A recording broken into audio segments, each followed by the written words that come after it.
शिवाजी पेठेतील शिवाजी तरुण मंडळाच्या वतीनं दरवर्षी शिवजयंती उत्सवाच्या निमित्तानं व्याख्यानं, सांस्कृतिक कार्यक्रम या माध्यमातून शिवविचारांचा जागर केला जातो.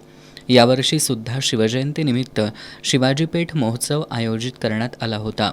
आज शिवजयंतीनिमित्त दरवर्षीप्रमाणे शिवप्रतिमेच्या मिरवणुकीचं आयोजन करण्यात आलं होतं. उभा मारुती चौकात श्रीमंत छत्रपती शाहू महाराज, राज्य नियोजन मंडळाचे कार्यकारी अध्यक्ष राजेश क्षीरसागर, आमदार ऋतुराज पाटील, मधुरी महाराजे छत्रपती, जयश्री चंद्रकांत अण्णा जाधव फाउंडेशनच्या अध्यक्षा डॉक्टर दशमिता सत्यजित जाधव यांच्या प्रमुख उपस्थितीत श्रीफळ वाढवून मिरवणुकीचा शुभारंभ झाला. त्यानंतर मान्यवरांनी वरुण तीर्थ वेस इथल्या छत्रपती शिवरायांच्या पुतळ्याला पुष्पहार अर्पण करून अभिवादन केलं. मिरवणुकीत पारंपरिक वाद्यांच्या निनादात शिवकालीन युद्धकलांची प्रात्यक्षिकं सादर करण्यात आली. मिरवणुकीतील शिवछत्रपतींचा अश्वारूढ पुतळा, छत्रपती संभाजी महाराजांची प्रतिमा तसंच शिवाजी पेठेतील ज्येष्ठ दिवंगत नेत्यांच्या प्रतिमांचा समावेश होता.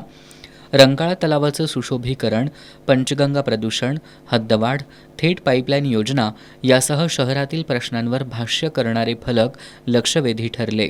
महिला राजमाता जिजाऊंची वेशभूषा परिधान करून तर लहान मुलं छत्रपती शिवाजी महाराज, छत्रपती संभाजी महाराज यांच्यासह मावळ्यांच्या वेशभूषा परिधान करून मिरवणुकीत सहभागी झाले होते. मिरवणुकीत हत्ती, घोडे, उंट यांचा सहभागही होता.